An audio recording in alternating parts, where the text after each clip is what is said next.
서울 강남의 한 아파트. 35세 국어교사 은정은 15년째 교사로 일하며 남편 성호, 10살 딸 수빈이와 함께 겉보기엔 평범한 가정을 이루고 있습니다. 수빈아, 아침 먹고 학교 가야지. 네, 엄마. 아빠는 또 일찍 나가셨네? 응. 요즘 회사 일이 많다고 하더라. 성호는 매일 아침 7시에 집을 나서 밤 11시가 넘어서야 돌아옵니다.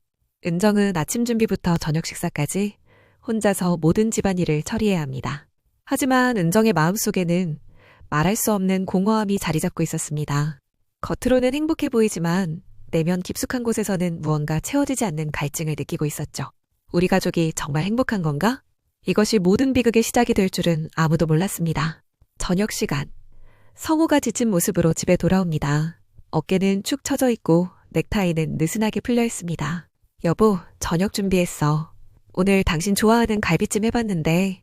고마워. 그런데 너무 피곤해서 빨리 먹고 쉬어야겠어. 성호는 거의 대화 없이 식사를 마치고 바로 거실 소파에 앉아 TV 리모컨을 집어듭니다.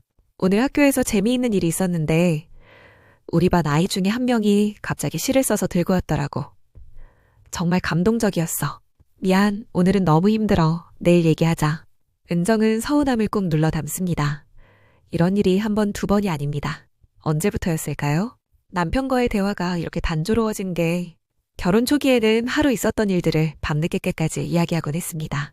성호의 회사 이야기, 은정의 학교 이야기. 서로의 일상을 공유하는 게 즐거웠죠.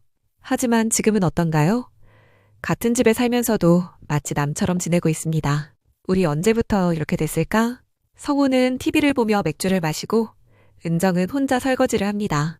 수빈이는 방에서 숙제를 하고 있고 집안은 조용합니다. 밤 11시가 넘어서 성호는 샤워를 하고 침실로 들어갑니다. 먼저 들어갈게. 너무 피곤해. 응, 나도 곧 들어갈게. 은정은 혼자 거실에 남아 핸드폰을 들여다봅니다. SNS를 열어보니 친구들과 동료들의 일상이 가득합니다. 다들 행복해 보이는데 나만 외로운 건가? 한 친구가 올린 사진을 봅니다. 남편과 함께 레스토랑에서 찍은 사진인데 두 사람이 마주보며 환하게 웃고 있습니다. 우리는 언제 마지막으로 이렇게 웃으면서 함께 식사했을까? 새벽 1시가 넘어서야 은정은 침실로 들어갑니다. 성호는 이미 깊이 잠들어 있습니다. 언제부터 우리가 이렇게 멀어진 걸까? 한 달 후 봄이 시작되는 3월. 학교에서 새학기 학부모 모임이 열립니다. 학부모 여러분 안녕하세요. 이번에 담임을 맡게 된 박은정입니다. 은정은 능숙하게 인사말을 시작합니다. 15년간의 교직 경험으로 이런 모임은 이제 익숙합니다. 올해도 아이들과 함께 행복한 한 해를 만들어 가겠습니다. 박수가 터져 나옵니다. 학부모들의 표정이 만족스러워 보입니다. 모임이 끝나고 은정이 자료를 정리하고 있을 때 한 남성이 다가옵니다. 선생님, 항상 우리 아이들 잘 봐주셔서 감사합니다. 이렇게 말하는 사람은 강진우, 40대 초반의 부동산 업자로 키가 크고 단정한 외모를 가지고 있습니다. 딸 수빈이와 같은 반인 진석이의 아버지죠. 아, 진석이의 아버님이시군요. 진석이는 참 착한 아이예요. 당연한 일이에요. 아이들이 워낙 착해서 가르치기 수월해요. 선생님 같은 분이 계셔서 우리 아이들이 행복한 것 같아요. 요즘 교육 환경이 어려운데 진우의 따뜻한 말투와 배려 깊은 태도에 은정은 오랫동안 느끼지 못했던 감정을 느낍니다. 언제부터였을까요? 누군가 자신의 노고를 이렇게 인정해준 적이. 집에서는 성호가 은정의 교사로서의 고충이나 보람에 대해 관심을 보이지 않습니다. 그냥 당연한 일이라고 생각하죠. 하지만 진우는 다릅니다. 은정을 한 사람으로 한 명의 전문가로 인정하고 존중하는 눈빛이 느껴집니다. 선생님, 시간 되시면 차 한잔 어떠세요? 아이 교육에 대해 더 자세히 얘기하고 싶어서요. 은정은 잠깐 망설입니다. 하지만 학부모와의 상담은 교사의 업무 중 하나니까요. 좋아요. 학교 앞 카페로 갈까요? 네, 감사합니다. 카페에서 마주 앉은 두 사람. 처음엔 진석이의 학습 태도나 교우 관계에 대한 이야기였지만 점차 개인적인 이야기로 넘어갑니다. 바쁘시겠어요, 사업하시니까. 네, 부동산 일이 생각보다 힘들어요. 고객들 스케줄에 맞춰야 하다 보니 주말에도 일하는 경우가 많고 선생님도 가정에서는 힘드실 때가 있으시겠어요. 왜 그런 말씀을. 저도 그래서요. 아내와는 요즘 대화가 별로 없어요. 은정은 공감하며 고개를 끄덕입니다. 마치 자신의 이야기를 듣는 것 같습니다. 저희도 남편이 워낙 바빠서 대화할 시간이 없어요. 외로우시겠어요? 이 한마디에 은정의 마음이 흔들립니다. 외롭다는 표현. 은정 자신도 정확히 표현하지 못했던 감정을 진우가 한 번에 짚어낸 것입니다. 가족이 있어도 외로울 수 있죠. 마음이 통하지 않으면 정말 그런 것 같아요. 시간이 어느새 2시간이나 흘렀습니다.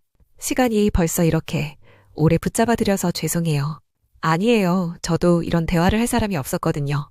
정말 좋은 시간이었어요. 선생님과 이야기하니 마음이 편해지네요. 저도예요. 다음에도 시간 되실 때 이런 대화 나눌 수 있을까요? 은정은 잠시 망설이지만 단순한 학부모 교사 관계의 연장이라고 생각하며 고개를 끄덕입니다. 네, 좋아요. 일주일 후 2사람은 다시 만납니다. 이번에는 학교에서 좀 떨어진 더 조용한 카페에서 만나기로 했습니다. 지난 일주일 어떻게 지내셨어요? 그냥 똑같죠. 집과 학교만 왔다 갔다 매일 반복되는 일상이에요. 단조로우시겠어요. 저도 마찬가지예요. 정말요? 네, 사무실과 현장, 집, 이 세 곳만 계속 돌고 이렇게 사는 게 맞나 싶을 때도 있어요. 저도 그런 생각 자주 해요. 인생이 이게 다인가? 이렇게 살다가 늙어서 죽는 건가? 2사람 사이에 묘한 기류가 흐르기 시작합니다.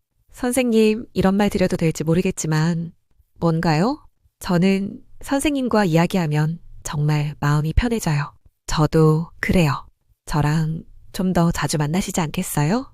은정은 순간 당황합니다. 그런데 사람들이 볼까봐. 걱정 마세요. 조심스럽게 하면 되죠. 우리는 그냥 좋은 친구로 지내는 거니까요. 은정은 잠시 망설이지만 결국 고개를 끄덕입니다. 좋아요. 하지만 정말 조심스럽게 해야겠어요. 물론이죠. 저도 그런 마음이에요. 내장, 선을 넘는 순간 며칠 후 2사람은 시내 한복판에 있는 호텔 라운지에서 만납니다. 여기선 아무도 우리를 모를 거예요. 네, 이런 곳에는 주로 외국 손님들이 많이 오니까 2사람은 조용한 구석 테이블에 앉습니다. 은정은 처음 와본 이런 고급 호텔 로비의 분위기에 조금 긴장됩니다. 선생님, 오늘 조금 긴장되세요? 네, 좀 그래요. 이런 곳은 처음이라. 저도 마찬가지예요. 사실 이런 제안을 드린 것도 처음이고. 진우가 조심스럽게 은정의 손을 바라봅니다. 선생님, 이런 말씀 드려도 될까요? 뭔가요? 저는 선생님을 처음 본 순간부터 뭔가 특별한 느낌이 들었어요. 은정은 심장이 빨라지는 것을 느낍니다. 진우가 조심스럽게 은정의 손에 자신의 손을 가까이 댑니다. 이래도 괜찮을까요? 은정은 순간 망설이지만 손을 빼지 않습니다. 모르겠어요. 하지만 싫지는 않아요. 저도 선생님 때문에 많이 흔들려요. 분위기가 점점 무르익어 갑니다. 선생님, 혹시 진우가 조심스럽게 말을 꺼냅니다. 위층으로 올라가실래요? 은정은 이 말의 의미를 알고 있습니다.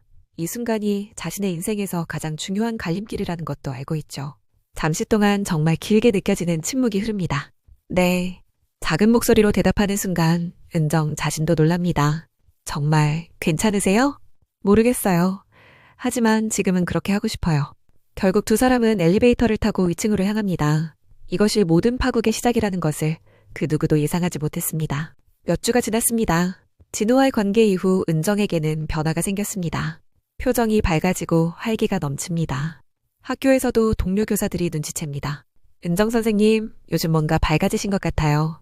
이렇게 말하는 사람은 민수, 같은 학교에 근무하는 체육교사로 30대 후반의 건강하고 활발한 매력을 가진 남성입니다. 그런가요? 별일 없는데. 네, 뭔가 좋은 일 있으신 것 같은데요? 그냥 기분이 좋아서 그런가 봐요. 은정 선생님은 정말 신비로운 분이세요. 신비롭다니 그런가요? 네, 뭔가 깊은 매력이 있으세요. 처음 뵀을 때부터 그런 느낌이 들었어요. 은정은 진우와의 관계 이후 남성들의 시선에 더 민감해졌습니다. 그리고 그런 시선들이 나쁘지 않다고 느낍니다. 선생님, 오늘 저녁에 시간 괜찮으세요? 왜요? 같이 식사라도 하면서 얘기 좀 하고 싶어서요. 좋죠. 그날 저녁 학교 근처 조용한 식당에서 만난 2사람. 은정 선생님은 정말 매력적이세요. 민수 선생님, 처음 뵀을 때부터 그런 생각을 했어요. 다른 분들과는 뭔가 달라요. 와인 한 잔이 은정의 얼굴을 붉게 물들입니다. 저 같은 사람도 혹시 기회가 있을까요? 은정은 이미 진우와의 관계로 도덕적 경계선을 넘은 상황입니다. 선생님을 더 가까이에서 알아가고 싶다는 뜻이에요. 글쎄요. 부담스러우시면 괜찮아요. 그냥 제 마음을 표현하고 싶었어요. 아니에요. 사실 저도 민수 선생님이 좋았어요. 정말요? 네, 하지만 이런 말을 해도 되는 건지. 괜찮아요. 우리는 성인이니까. 자유롭게 감정을 표현할 수 있는 거죠. 몇 주 후 또 다른 학부모인 재호와도 비슷한 상황이 벌어집니다. 재호는 40대 중반의 성공한 사업가로 학부모 상담 시간에 처음 만났습니다. 선생님, 상담 감사했습니다. 아이 교육 방향에 대해 많이 생각해보게 되었어요. 도움이 되셨다면 다행이에요. 그런데 개인적으로 여쭤봐도 될까요? 네? 선생님은 정말 아름다우세요. 그런 말씀 진심입니다. 선생님 같은 분을 만난 게 정말 행운이라고 생각해요. 혹시 개인적으로 만날 기회가 있을까요? 은정은 점점 더 많은 남성들과 관계를 갖게 됩니다. 각각은 서로 다른 매력을 가지고 있고 은정에게 서로 다른 종류의 만족감을 주고 있었습니다. 진우는 따뜻하고 이해심 많은 매력, 민수는 건강하고 활기찬 매력, 재호는 성숙하고 경제적으로 여유 있는 매력. 은정은 자신이 이렇게 매력적인 사람이었다는 것을 처음 깨닫습니다. 집에서는 여전히 남편 성호와의 소통 부족이 계속됩니다. 하지만 이상하게도 은정은 예전처럼 서운하지 않습니다. 여보, 요즘 늦게 오는 날이 많네? 성호가 무심코 던지는 말에도 은정은 차분하게 대답합니다. 학교 업무가 많아져서 학부모 상담도 자주 있고 교사 연수도 있고. 그래? 고생 많네. 몸 조심해. 고마워. 성호는 아내의 변화를 전혀 눈치채지 못합니다. 오히려 은정이 예전보다 덜 불평하고 밝아 보여서 좋다고 생각할 뿐입니다. 하지만 은정은 내면적으로 큰 변화를 겪고 있었습니다. 지금은 오히려 남편의 무관심이 자유를 주는 것 같았습니다. 자신의 비밀스러운 관계들에 대해 의심받지 않을 수 있으니까요. 아이러니하게도 불륜이 은정을 더 행복하게 만들고 있었습니다. 수빈이도 엄마의 변화를 느낍니다. 엄마, 요즘 많이 예쁜 것 같아. 그래? 고마워, 내 딸.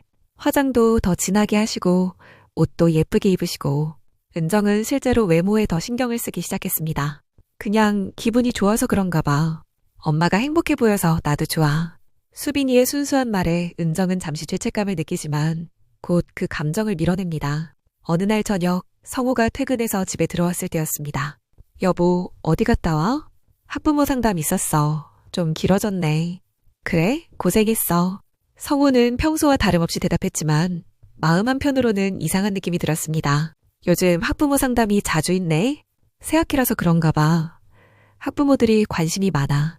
하지만 성호는 아내의 변화를 조금씩 눈치채기 시작했습니다. 화장이 진해졌고 옷차림도 신경 쓰는 것 같고 그리고 무엇보다 핸드폰을 자주 확인하는 모습이 눈에 띄었습니다. 여보, 누구한테서 연락 왔어? 은정이 핸드폰을 보며 미소를 짓고 있을 때 성호가 물었습니다.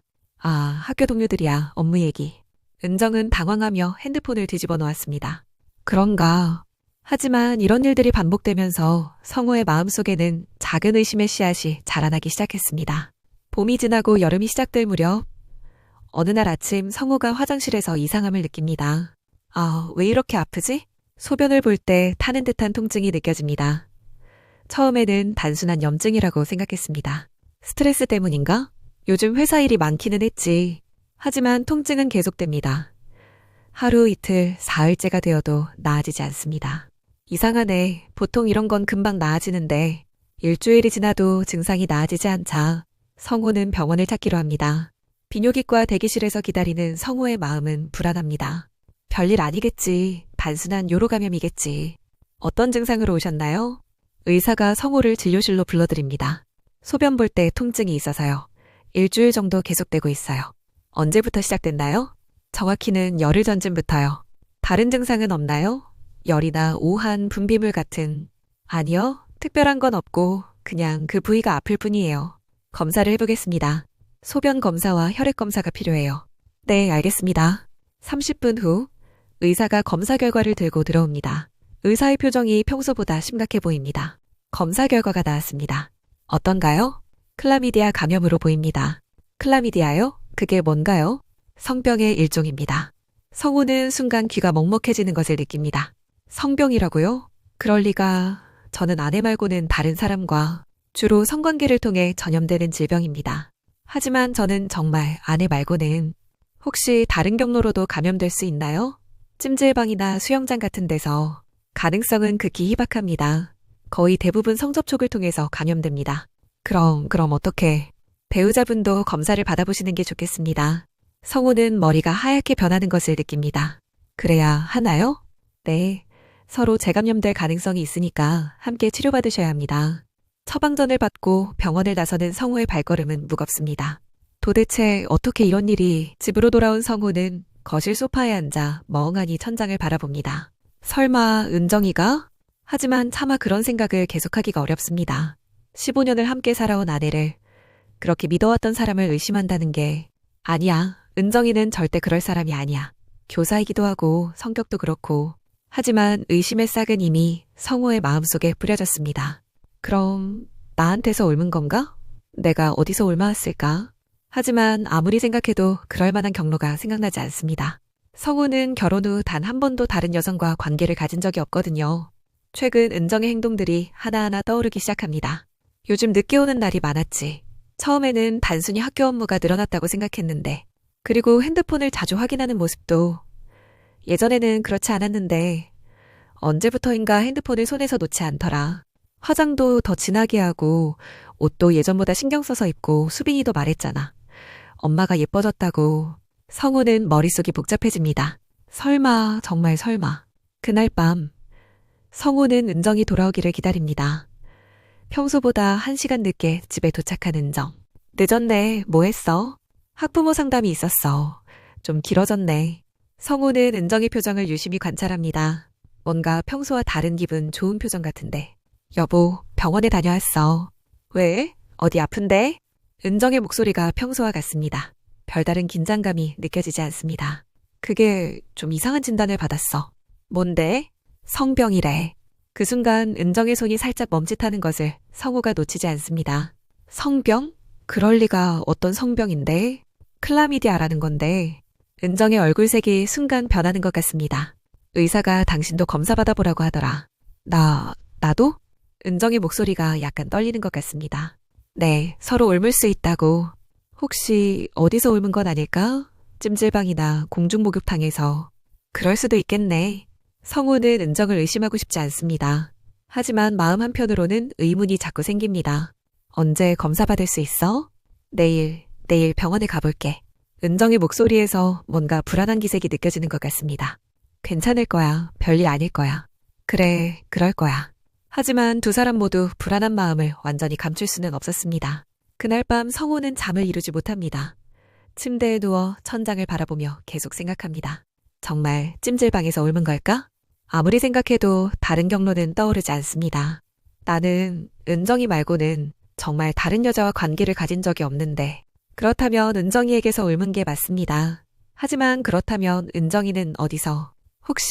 정말 혹시 은정의 최근 행동 변화들이 계속 머릿속을 맴돕니다. 성우는 결단을 내립니다. 확실히 알아야겠다고. 다음 날 오전, 성우는 회사에 반차를 내고 탐정사무소를 찾아갑니다. 어떤 일로 오셨나요? 중년의 탐정이 성우를 맞습니다. 아내를 미행해달라는 건가요? 그게 확신은 없지만요. 어떤 이유로 의심하게 되셨나요? 성우는 성병 진단을 받은 이야기를 차근차근 설명합니다. 아, 그러시군요. 그런 경우가 의외로 많습니다. 정말요? 네, 많은 분들이 비슷한 이유로 의뢰하시죠. 성병 진단이 불륜을 발견하는 첫 번째 단서가 되는 경우가 많거든요. 그럼 조사가 가능한가요? 물론입니다. 일주일 정도 지켜보면 확실한 결과를 알 수 있을 겁니다. 비용은 일당 20만 원, 일주일이면 140만 원 정도 됩니다. 성우는 잠시 망설입니다. 적은 돈이 아니거든요. 하지만 진실을 알고 싶다는 마음이 더 큽니다. 알겠습니다. 부탁드립니다. 부인의 사진과 기본 정보를 주시면 됩니다. 성우는 지갑에서 은정의 사진을 꺼내 건네줍니다. 탐정의 미행이 시작됩니다. 첫째 날, 은정이 학교를 마치고 진우와 시내호텔 로비에서 만나는 모습이 망원 렌즈로 포착됩니다. 두 사람이 친밀하게 대화하는 모습, 손을 잡는 모습, 그리고 엘리베이터를 타고 위층으로 올라가는 모습까지. 둘째 날, 민수와 함께 학교 근처 모텔에 들어가는 장면이 촬영됩니다. 셋째 날, 재우와 카페에서 만난 후 다른 호텔로 향하는 모습. 넷째 날, 다시 진우와 만나는 장면. 다섯째 날, 민수와의 두 번째 만남. 탐정은 상세한 기록을 남깁니다. 시간, 장소, 동행한 인물, 체류 시간, 행동 양상까지. 일주일 후 탐정이 성우에게 전화합니다. 조사가 끝났습니다. 사무실로 오실 수 있나요? 성우는 회사를 일찍 나와 탐정사무소로 향합니다. 정말 죄송합니다만 부인께서 불륜 관계에 있는 것이 확실합니다. 성우는 예상했던 결과이지만 실제로 듣고 나니 충격이 큽니다. 여기 사진들을 보시죠. 탐정이 두꺼운 봉투에서 사진들을 꺼내 보여줍니다. 이게 진짜인가요? 성우는 사진들을 보며 현실감을 잃습니다. 아내가 다른 남자들과 호텔에 들어가는 모습, 친밀하게 대화하는 모습들. 네, 확실한 증거입니다. 여러 명과 만나고 있네요. 3명의 남성과 관계를 갖고 있는 것으로 파악됩니다. 성우는 손이 떨려서 사진을 제대로 들고 있기도 어렵습니다. 이 남자들이 누구인가요? 한 명은 같은 학교 교사로 보이고 다른 2명은 학부모인 것 같습니다. 어떻게 이럴 수가. 성우의 목소리가 떨립니다. 정말 죄송합니다. 이런 결과를 전해드리게 되어서. 아니에요. 감사합니다. 진실을 알게 해주셔서. 성우는 비용을 지불하고 사진들과 조사보고서를 받아갑니다. 집으로 가는 길이 참 멀게 느껴집니다. 성우는 집에 도착해서도 한참 동안 차 안에 앉아 있습니다. 어떻게 말을 꺼내야 하지? 증거는 확실합니다. 하지만 직접 아내와 맞닥뜨리기가 쉽지 않습니다. 15년 결혼 생활이 이렇게 끝나는 건가? 결국 성우는 집으로 들어갑니다. 은정은 아직 돌아오지 않았고 수빈이만 방에서 숙제를 하고 있습니다. 아빠 일찍 왔네? 응, 일이 일찍 끝나서. 엄마는 언제 와? 곧 올 거야. 성우는 거실 소파에 앉아 은정을 기다립니다. 탐정에게서 받은 사진들을 테이블 위에 놓고 8시가 넘어서 은정이 집에 돌아옵니다. 늦었네. 뭐 했어? 학부모 상담이 있었어. 성우는 이제 이런 말들이 거짓말이라는 것을 알고 있습니다. 여보, 할 말이 있어. 뭔데? 그렇게 심각하게. 성우는 테이블 위의 사진들을 차례대로 펼쳐놓기 시작합니다. 마치 카드 게임을 하듯이. 이게 뭔지 설명해 줄 수 있어? 은정은 사진들을 보는 순간 얼굴이 하얗게 변합니다. 피가 쫙 빠지는 느낌입니다. 이건 어떻게. 강진우, 민수, 재호. 이 사람들 다 누구야? 당신이 나를 미행했어? 은정의 목소리가 떨립니다. 대답해. 이 사람들이 누구냐고. 은정은 더 이상 숨길 수 없다는 걸 깨닫습니다. 너무나 명확한 증거들이 눈앞에 펼쳐져 있습니다. 미안해. 정말 미안해. 미안하다고? 그게 다야? 어쩌다 보니 3명이나 되는데 어쩌다 보니가 말이 돼? 나도 모르겠어. 정말 모르겠어. 성우의 분노가 폭발합니다. 15년 결혼 생활에서 이렇게 화를 낸 적은 처음입니다. 우리 딸은 어떻게 하려고. 수빈이는 뭔 죄야? 미안해. 정말 미안해. 미안하다고 될 문제야? 성병까지 나한테 옮겨놓고. 은정은 바닥에 무릎을 꿇고 울기 시작합니다. 용서해줘. 다시는 안 그럴게. 정말 다시는. 너무 늦었어. 이미 너무 늦었다고. 정말 용서해줄 수 없어? 성우는 고개를 저으며 자리에서 일어납니다. 이혼하자. 더 이상 같이 살 수 없어. 성우야, 제발. 끝이야. 우리는 이제 끝이야. 성우는 방으로 들어가 문을 쾅 닫습니다. 은정은 거실에서 혼자 소리내어 울고 있습니다. 방에서 숙제하던 수빈이가 소리를 듣고 나옵니다. 엄마, 왜 울어? 아빠랑 싸웠어? 아니야, 괜찮아. 은정은 딸 앞에서 눈물을 감추려 하지만 쉽지 않습니다. 며칠 후 은정의 불륜 사실이 학교에 퍼지기 시작합니다. 누군가가 소문을 퍼뜨린 것 같습니다. 은정 선생님이 정말 그런 일을. 한 동료 교사가 다른 선생님에게 속삭입니다. 믿기지 않네요. 그렇게 모범적인 분인 줄 알았는데. 그것도 우리 민수 선생님과. 민수 선생님도 기혼자잖아요. 부인도 있고 아이도 있는데. 교무실의 분위기가 싸늘해집니다. 은정이 들어오면 대화가 뚝 끊어지고 동료들의 시선이 차갑게 느껴집니다. 안녕하세요. 은정의 인사에도 대답이 성의 없습니다. 아, 네, 안녕하세요. 은정 선생님 요즘 많이 힘드시죠? 한 동료 교사가 조심스럽게 다가와 말을 건넵니다. 네, 좀 그래요. 소문이 사실인가요? 은정은 대답하기 어렵습니다. 부인할 수도 없고 인정하기도 어렵고. 죄송해요. 정말 죄송해요. 어떻게 그런 일이. 우리가 교사잖아요. 선생님뿐만 아니라 민수 선생님도. 2분 다 가정이 있으신데.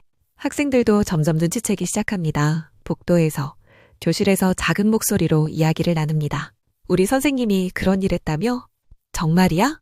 어른들이 다 그런 얘기 하던데. 우리 국어 선생님 맞지? 맞아. 그리고 체육 선생님과도. 학부모들 사이에서도 소문이 빠르게 퍼집니다. 박은정 선생님 말이야. 남편도 있으면서 다른 남자들과. 여러 명이래. 같은 학교 선생님하고도. 세상에 그런 사람이 우리 아이들을 가르쳤다고? 선생님들도 믿을 수가 없어. 요즘 세상이 어떻게 된 거야. 그것도 학부모들과도 그랬다는데. 수빈이도 결국 학교에서 소문을 듣게 됩니다. 수빈아, 너 엄마가. 뭔 소리야? 친구는 말을 망설입니다. 모르겠어. 어른들이 하는 얘기니까. 무슨 얘기인데? 그냥 나쁜 일 했다고. 하지만 정확히는 모르겠어. 수빈이는 마음이 불안해집니다. 집에 돌아온 수빈이가 엄마에게 묻습니다. 엄마, 학교에서 애들이 이상한 소리 해. 뭔 소리? 엄마가 나쁜 일 했다고. 은정은 딸을 마주보며 눈물을 흘립니다. 이 순간이 가장 힘듭니다. 미안해, 엄마가 잘못했어. 정말이야? 정말 나쁜 일 한 거야? 미안해, 정말 미안해. 왜 그런 일을 했어? 엄마도 잘 모르겠어. 수빈이는 충격받은 표정으로 엄마를 바라봅니다. 엄마, 나 싫어. 그렇게 말하고는 자기 방으로 들어가 문을 닫아버립니다. 방문이 닫히는 소리가 은정의 가슴을 찢어놓습니다. 학교에서는 은정에 대한 징계 절차가 공식적으로 시작됩니다. 교장실에 불려간 은정은 엄중한 분위기를 견디기 어렵습니다. 박은정 선생님, 앉으시죠. 네. 요즘 학교에 좋지 않은 소문이 돌고 있습니다. 죄송합니다. 교사라는 직업이 얼마나 도덕성을 요구하는 직업인지 아시죠? 네, 알고 있습니다. 그런데 이런 일이 일어났다는 것은 참으로 유감스럽습니다. 변명의 여지가 없습니다. 학부모들의 항의 전화가 끊이질 않고 있어요. 그런 선생님이 우리 아이들을 어떻게 가르쳐요? 당장 교체해주세요. 우리 아이가 그 선생님 수업을 들었다고 생각하니 소름이 돋아요. 학부모들이 직접 학교로 몰려와 항의하기도 합니다. 우리 아이들한테 무슨 영향을 끼칠지 모르잖아요. 도덕적으로 문제가 있는 선생님은 절대 안 됩니다. 당장 조치를 취해주세요. 교장은 곤란한 표정으로 은정을 바라봅니다. 선생님도 상황의 심각성을 아시죠? 네, 잘 알고 있습니다. 학교 입장에서는 어려운 결정을 내려야 할 것 같습니다. 어떻게 하실 생각이세요? 은정은 오랫동안 침묵합니다. 15년간 몸담았던 교직 생활. 어릴 때부터 꿈꿔왔던 교사라는 직업. 하지만 이제는 더 이상 버틸 수 없다는 것을 알고 있습니다. 사직하겠습니다. 정말 그러실 겁니까? 네, 더 이상 학교와 학생들, 학부모님들에게 피해를 끼칠 수는 없습니다. 그날 오후, 은정은 사직서를 작성해서 제출합니다. 교무실을 정리하며 동료들과의 마지막 인사를 나눕니다. 그동안 수고 많으셨어요. 동료들의 인사도 어색하고 차갑습니다. 과거에 따뜻했던 관계는 찾아볼 수 없습니다. 선생님도 앞으로 잘 지내세요. 15년간의 교직 생활이 이렇게 끝납니다.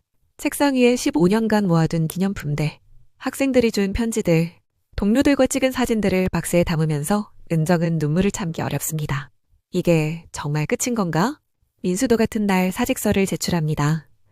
학교에서는 2명의 교사를 동시에 잃게 되었습니다. 은정의 불륜이 알려지면서 관련된 다른 가정들도 연쇄적으로 무너지기 시작합니다. 진우의 집에서 가장 먼저 태풍이 불기 시작합니다. 진우의 아내 미영이 이상한 낌새를 눈치채기 시작한 것입니다. 여보, 이게 뭐야? 진우가 퇴근해서 양복을 벗는데 호텔 영수증이 주머니에서 떨어집니다.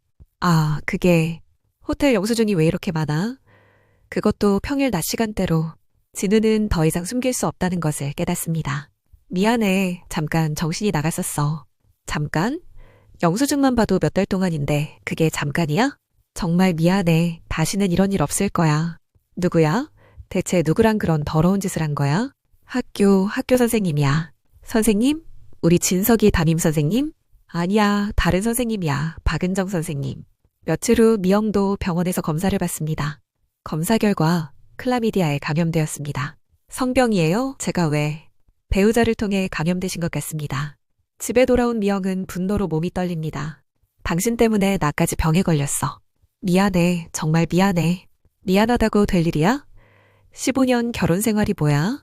용서해줘, 제발. 절대 용서 못해, 이혼해. 민수의 집에서도 비슷한 일이 벌어집니다. 민수의 아내 소희가 남편의 행동 변화를 눈치채고 추궁하기 시작합니다. 당신도 성병검사에서 양성이 나왔대요? 뭐라고? 병원에서 연락 왔어. 클라미디아래. 그럴 리가, 잘못 나온 거 아니야? 정직하게 말해. 바람핀 거지? 그게 미안해. 누구야? 누구랑 그런 짓을 한 거야? 같은 학교 동료야. 동료? 혹시 그 박은정 선생님? 어떻게 알았어? 온 동네가 다 알고 있어. 소문 다 났다고. 재호의 가정은 상황이 더 복잡합니다. 당신 박은정 선생님이랑 무슨 사이야? 그게 어떻게 알았어? 다른 엄마들이 다 얘기하고 있어. 학부모 모임에서. 미안해. 정말 실수였어. 실수? 호텔에서 몇 번이나 만난 게 실수야? 용서해줘. 절대 용서 못해. 당장 이혼 서류 준비해. 세 가정 모두 파탄 위기에 놓입니다. 은정 하나 때문에 내 가정이 동시에 무너져 내리고 있었습니다. 피해를 입은 3명의 아내들이 우연히 같은 병원에서 만나게 됩니다. 혹시 진우 씨 부인이세요? 미영이 소희에게 먼저 말을 걸었습니다. 네, 맞는데 어떻게... 저는 민수 선생님 아내예요. 아, 그러시는군요. 두 사람이 이야기를 나누는데 옆에서 듣고 있던 은경이 끼어듭니다. 혹시 박은정 선생님 때문에 오신 거예요? 3명의 여성이 같은 카페에 앉아 대화를 나눕니다. 우리 모두 같은 피해자네요. 맞아요. 저 여자 때문에 우리 가정이 다 망가졌어. 가만히 있을 수는 없죠. 그럼 어떻게 하실 생각이세요? 소송을 걸어야 해요. 상간녀 소송 말이에요? 네, 정신적 피해에 대한 배상을 받아야죠. 그런 게 가능한가요? 물론이에요. 변호사 상담을 받아봤는데 3명의 아내가 힘을 합쳐 변호사 사무실을 찾아갑니다.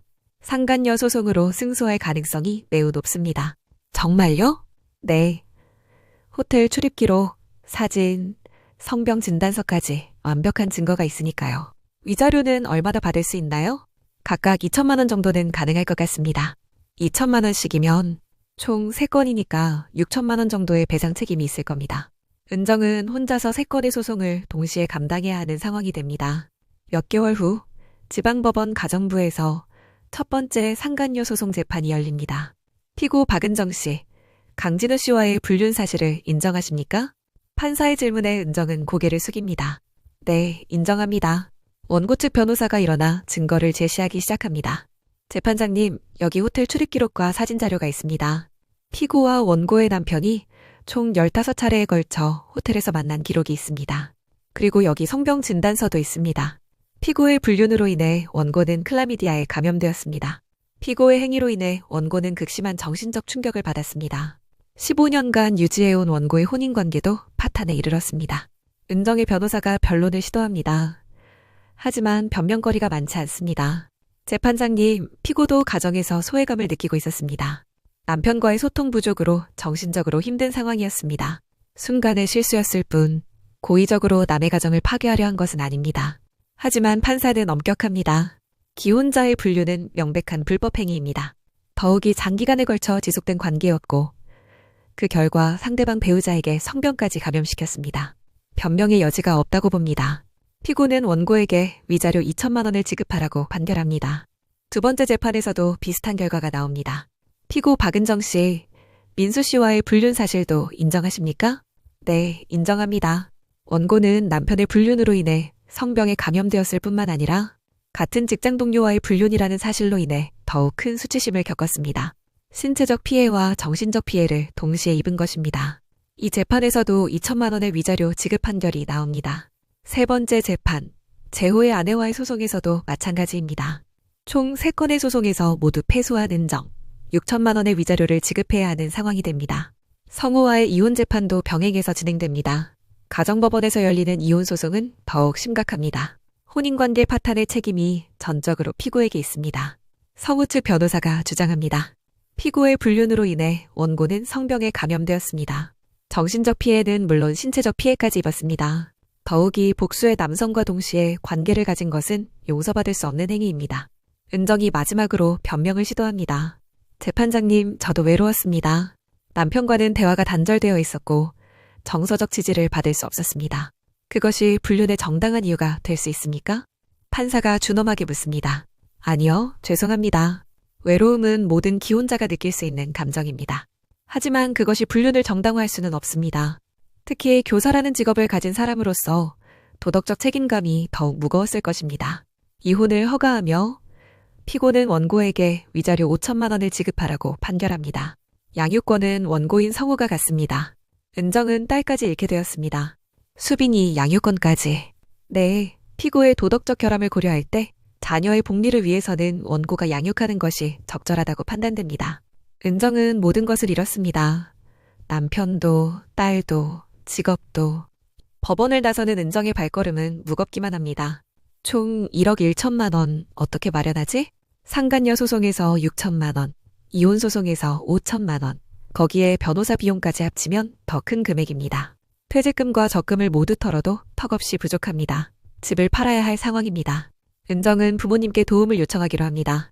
부모님 집을 찾아간 은정. 하지만 부모님의 반응은 차갑기만 합니다. 내가 어떻게 그런 일을 할 수가 있니? 어머니, 저도 잘못을 알고 있어요. 우리가 너를 어떻게 키웠는데, 교사까지 시켜놨는데. 죄송해요. 정말 죄송해요. 이제 우리 얼굴 들고 동네에서 어떻게 살라고? 온 동네 사람들이 다 알고 있어. 우리가 얼마나 창피한지 알아? 부모님, 도와주세요. 정말 절실해요. 우리는 너를 딸로 생각하지 않기로 했다. 어머니, 다시는 이 집에 오지 마라. 이제 우리는 남이야. 부모님마저 등을 돌립니다. 형제들에게도 연락해보지만 결과는 마찬가지입니다.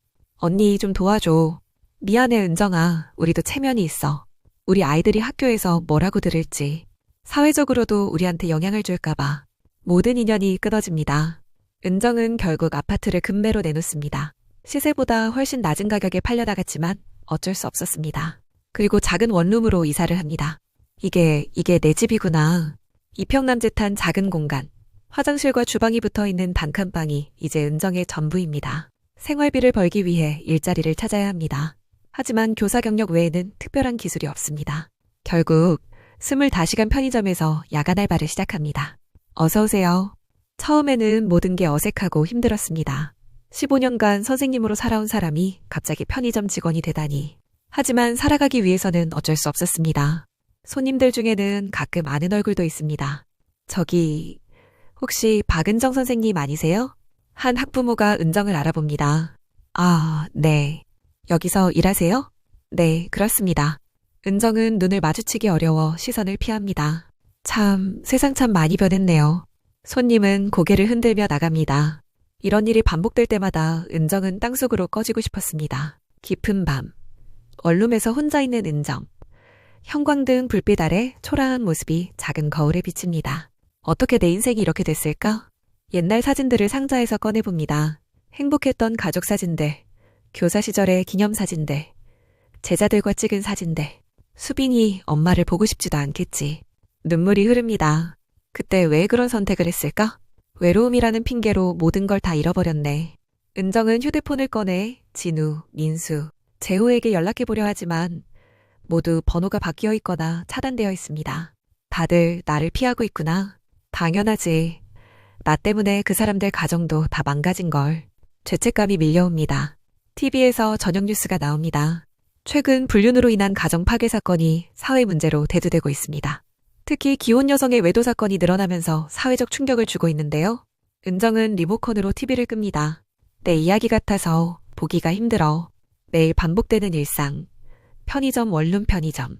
삶의 의미를 찾기 어려운 나날들이 계속됩니다. 가끔 자살 생각도 듭니다. 이렇게 사는 게 무슨 의미가 있을까? 하지만 수빈이 생각을 하면 그럴 수도 없습니다. 적어도 수빈이가 성인이 될 때까지는 몇 개월이 지났습니다. 은정은 여전히 편의점에서 야근을 하며 하루하루를 버텨나갑니다. 매일 같은 일상의 반복이지만 조금씩 마음의 안정을 찾아갑니다. 어서 오세요. 감사합니다. 기계적으로 일을 처리하지만 이제는 조금 익숙해졌습니다. 어느 날 휴대폰이 울립니다. 모르는 번호입니다. 여보세요? 엄마. 수빈이의 목소리입니다. 몇 달 만에 듣는 딸의 목소리에 은정은 눈물이 납니다. 수빈아, 내 딸. 엄마, 나 이제 중학생이 됐어. 정말? 벌써 시간이 이렇게 빨리. 엄마는 어떻게 지내? 그냥 일하면서 지내고 있어. 힘들지? 괜찮아. 엄마는 괜찮아. 아빠가 엄마 안부 궁금해 하시던데. 그래? 아빠가? 완전히 미워하지는 않으신다고. 그냥 시간이 필요하다고. 그렇구나. 엄마 언제 만날 수 있어? 은정은 눈물이 나려 합니다. 엄마가 더 많이 바뀌어야 할 것 같아. 언제까지? 모르겠다. 언젠가는 꼭. 엄마, 몸 조심하고 건강해야 돼. 고마워. 정말 고마워. 전화를 끊고 은정은 한참을 울었습니다. 내가 다시 일어설 수 있을까? 딸을 다시 만날 수 있을까? 하지만 현실은 여전히 냉혹합니다. 2년이 더 지났습니다. 은정은 여전히 혼자 살고 있습니다. 편의점 일을 그만두고 이제는 작은 독서실에서 야간 관리 일을 합니다. 학생들을 보며 과거 교사였던 시절을 그리워합니다.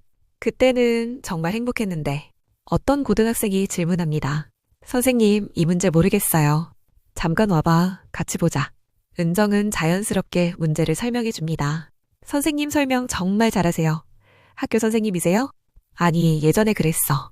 아, 그래서 그렇게 잘 가르치시는구나. 고마워. 열심히 공부해라. 이런 순간들이 은정에게는 작은 위안이 됩니다. 비록 예전으로는 돌아갈 수 없지만 지금이라도 누군가에게 도움이 될 수 있다면 가끔 옛 동료들의 소식을 인터넷으로 찾아봅니다. 민수는 결국 다른 학교로 전근을 갔다고 하네.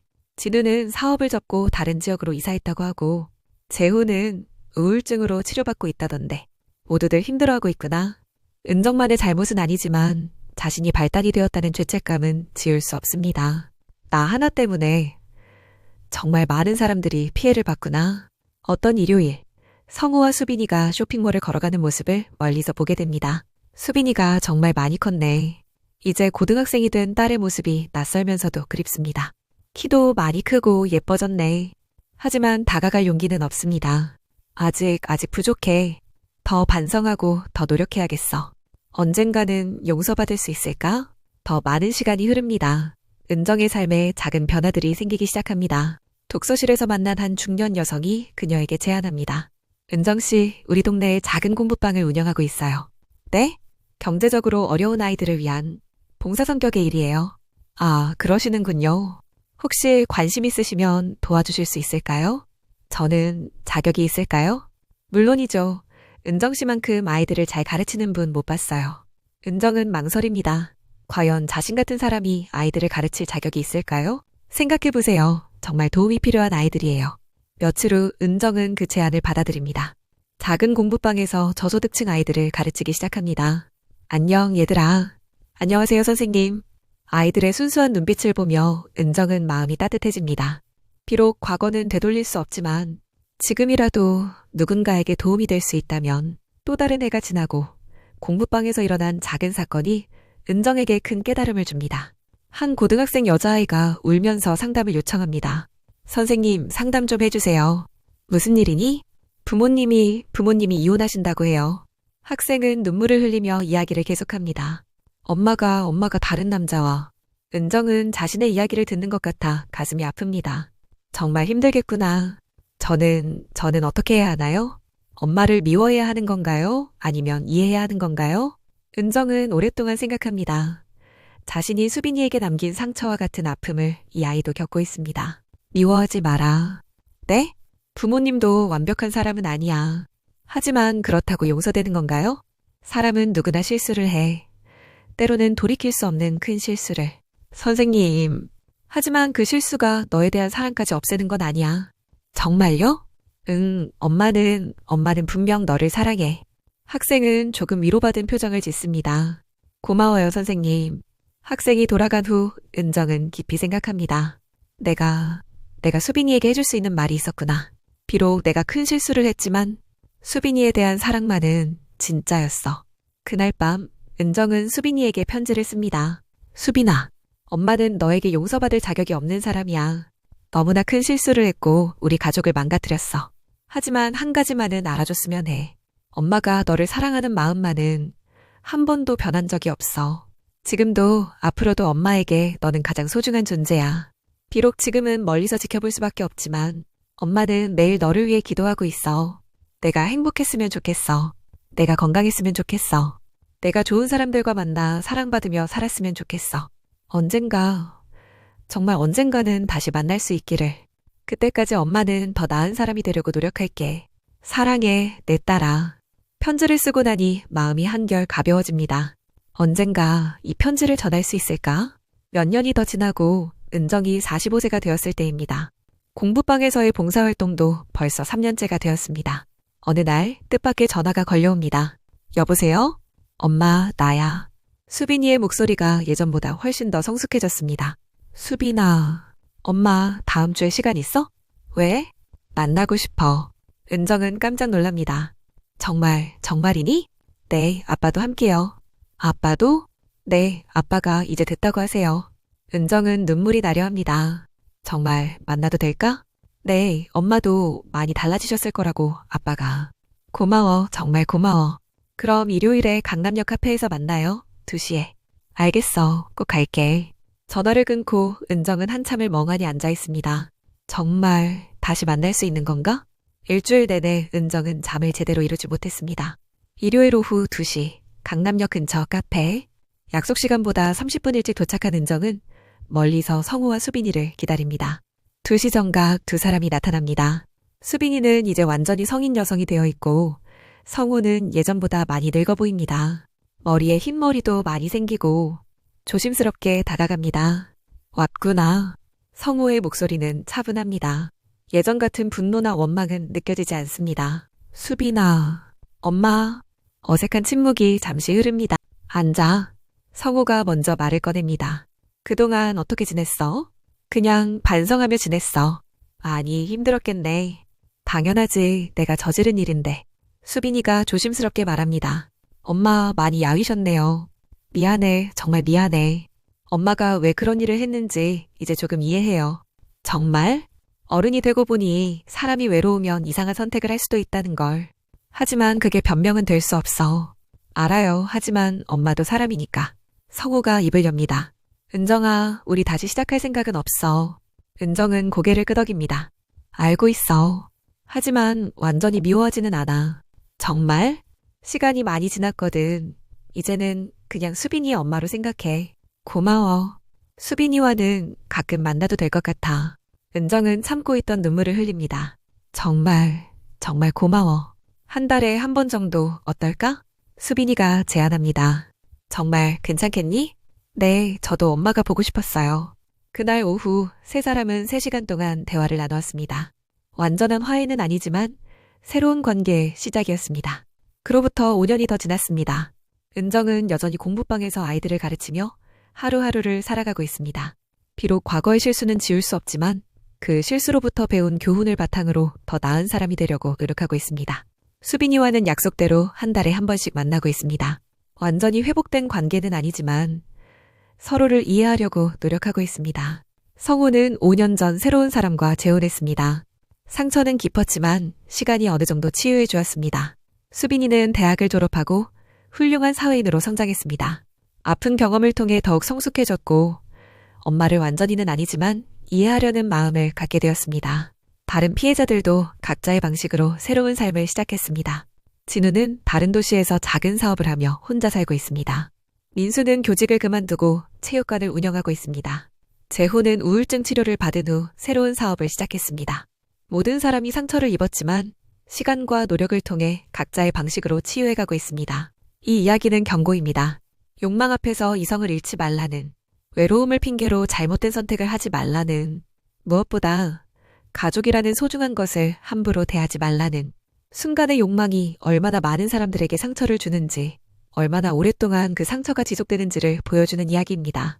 하지만 동시에 이 이야기는 희망의 메시지이기도 합니다.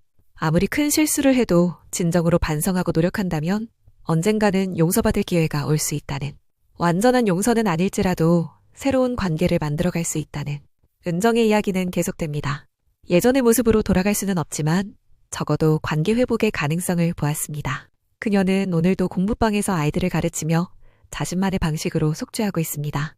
순간의 선택이 평생에 걸쳐 어떤 결과를 가져올 수 있는지 그 무서운 진실을 몸소 체험한 그녀. 하지만 포기하지 않고 새로운 의미를 찾아가고 있습니다. 이것이 바로 인간의 모습입니다. 실수하고 넘어지고 후회하지만 그래도 다시 일어서려 노력하는 나약하지만 동시에 강인한 존재. 은정의 이야기를 통해 우리는 배웁니다. 선택에는 반드시 대가가 따른다는 것을. 하지만 그 대가를 치르더라도 진정한 반성과 노력이 있다면 새로운 시작이 가능하다는 것을. 모든 선택에는 책임이 따릅니다. 그 책임을 회피하지 말고 정면으로 맞서는 것이 진정한 어른의 모습일 것입니다. 은정은 이제야 그 진실을 깨달았습니다. 너무 늦게 말입니다. 하지만 늦었다고 포기할 수는 없습니다. 남은 시간 동안이라도 의미 있는 삶을 살려고 노력하는 것. 그것이 그녀가 할 수 있는 최선의 선택입니다. 중년의 위기, 결혼 생활의 권태, 순간의 욕망. 누구나 겪을 수 있는 상황들입니다. 하지만 그 순간의 선택이 얼마나 많은 것을 바꿀 수 있는지 이 이야기가 보여주고 있습니다. 사랑하는 사람들을 지키고 싶다면, 소중한 것들을 잃고 싶지 않다면 신중하게 선택해야 할 것입니다. 한 사람의 잘못된 판단이 내 가정을 파괴시켰습니다. 은정 자신은 물론 진우, 민수, 재호와 그들의 가족들까지 모두 깊은 상처를 입었습니다. 성병으로 시작된 의심은 탐정의 조사를 통해 확실한 증거가 되었고 결국 모든 진실이 백일하에 드러났습니다. 법정에서의 재판 결과는 냉혹했습니다. 1억 1천만 원이라는 거액의 배상금, 교직에서의 퇴출, 가족과의 이별, 사회적 매장. 은정이 치러야 했던 대가는 상상을 초월했습니다. 하지만 이 모든 과정에서 가장 아픈 것은 딸 수빈이에게 남긴 상처였을 것입니다. 순수한 아이의 마음에 남긴 배신감과 실망감은 어떤 돈으로도 보상할 수 없는 것이었죠. 그럼에도 불구하고 시간은 흘렀고 진정한 반성과 끊임없는 노력을 통해 은정은 조금씩 용서받을 기회를 얻을 수 있었습니다. 완전한 회복은 아니었지만 적어도 딸과의 관계는 새로운 출발점을 찾을 수 있었습니다. 이는 아무리 큰 실수라도 진심 어린 뉘우침과 꾸준한 노력이 있다면 희망은 있다는 것을 보여줍니다. 은정의 이야기는 단순한 불륜 드라마가 아닙니다. 현대사회를 살아가는 중년들이 겪는 소통의 부재, 외로움, 그리고 그로 인한 유혹과 선택의 문제를 다룬 현실적인 이야기입니다. 특히 시니어 세대에게는 더욱 와닿는 메시지일 것입니다. 긴 결혼 생활 동안 겪게 되는 권태와 소외감, 그리고 그 과정에서 마주치게 되는 다양한 유혹들. 이런 상황에서 어떤 선택을 하느냐에 따라 인생이 180도 달라질 수 있다는 것을 생생하게 보여주고 있습니다. 또한 이 이야기는 가족의 소중함에 대해서도 깊이 생각하게 만듭니다.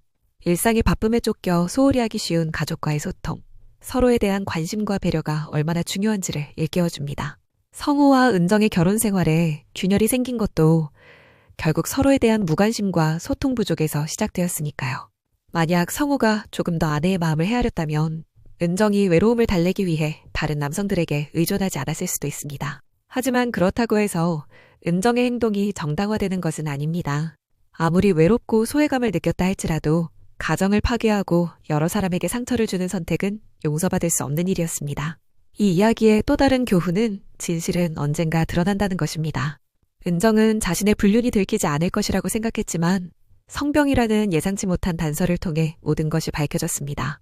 아무리 조심스럽게 숨긴다 해도 거짓은 언젠가 탄로날 수밖에 없다는 교훈을 줍니다. 그리고 그 진실이 드러났을 때 치러야 할 대가는 상상을 초월할 정도로 클 수 있다는 것도 보여줍니다. 법정에서의 재판 과정도 현실적으로 그려져 있어 시청자들에게 경각심을 불러일으킵니다. 상간녀 소송, 이혼 재판 등의 과정과 그 결과로 인한 경제적 손실, 사회적 매장까지 불륜의 대가가 얼마나 참혹한지를 적나라하게 보여줍니다. 하지만 이 이야기의 가장 큰 의미는 마지막 부분에 있습니다. 아무리 큰 실수를 했더라도 진정한 반성과 끊임없는 노력을 통해 새로운 시작이 가능하다는 희망의 메시지 말입니다. 은정이 공부방에서 아이들을 가르치며 자신만의 방식으로 속죄하고 결국 딸과의 관계를 회복해가는 과정은 감동적입니다. 물론 예전과 같은 완전한 관계로 돌아갈 수는 없지만 적어도 서로를 이해하고 용서하려는 노력을 통해 새로운 관계를 만들어갈 수 있다는 것을 보여줍니다. 이는 인간의 회복력과 사랑의 힘을 믿게 만드는 부분입니다. 특히 수빈이가 성장하면서 엄마의 실수를 이해하려고 노력하는 모습은 인간의 성숙함과 용서의 의미를 깊이 있게 생각하게 만듭니다. 결국 이 이야기는 우리 모두에게 묻고 있습니다. 당신이라면 어떤 선택을 하시겠습니까? 외로움과 유혹 앞에서 가족과 도덕을 지킬 수 있겠습니까? 그리고 만약 실수를 했다면 그 실수를 어떻게 극복하고 새로운 삶을 만들어 가겠습니까? 이런 질문들을 통해 시청자들로 하여금 자신의 삶을 돌아보게 만드는 것이 이 이야기의 진정한 가치일 것입니다. 가정의 소중함, 신뢰의 중요성, 그리고 선택의 무게에 대해 다시 한번 생각해보는 계기가 되기를 바랍니다. 모든 이들이 은정과 같은 아픔을 겪지 않고 소중한 것들을 잃지 않기를 간절히 바라며 이것으로 은정의 이야기를 마칩니다. 이야기가 재미있으셨다면 구독과 좋아요 부탁드립니다. 감사합니다.